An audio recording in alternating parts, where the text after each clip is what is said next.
ইদানিং আগের মতো নাটকে সরব নন অভিনেত্রী তাসনিয়া ফারিন। গত ঈদেও খুব কম নাটকেই তারা দেখা মিলেছিল, যদিও প্রথম গান প্রকাশ করে সবাইকে চমকে দেন তিনি। তবে এই ঈদে একাধিক নাটক নিয়ে হাজির হচ্ছেন এই অভিনেত্রী। বিভিন্ন টিভি চ্যানেল নাটকগুলো প্রচারিত হবে, সেই তালিকায় রয়েছে নির্মাতা মাপরুপ রশিদ বান্নাহর তোমায় আমায় মিলে। নাটকটি দীপ্ত টিভিতে প্রচারিত হবে ঈদের তৃতীয় দিন রাত 10টা 5 মিনিটে। বরাবরই বান্নাহর নাটকে ভিন্নতা খুঁজে পান দর্শকরা। তার প্রায় প্রতিটি নির্মাণ জয় করে দর্শক হৃদয়। এবারের ঈদেও তার ব্যতিক্রম হবে না বলে জানান বান্না ও ফারিন জুটির নাটকের গল্পে দেখা যাবে সমবয়সী জেরিন ও রাফসানের 3 বছরের সন্তান। দুজনই বেকার। জেরিনের বাসায় বিয়ের জন্য চাপ দেয়। বাবা মাকে রাফসানের কথা জানায় জেরিন,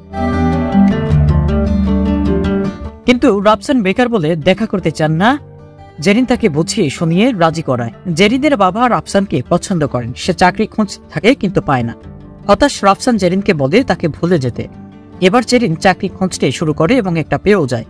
চাকরি পাওয়ার সঙ্গে সঙ্গেই জেরিন বাবা মাকে বলে সে বেকার রাফসানকেই বিয়ে করতে চায়। তার যুক্তি হচ্ছে, একটি চাকরি পাওয়া ছেলে যদি একটি বেকার মেয়েকে বিয়ে করতে পারে, তাহলে একটি চাকরি পাওয়া মেয়ে কেন একটি বেকার ছেলেকে বিয়ে করতে পারবে না।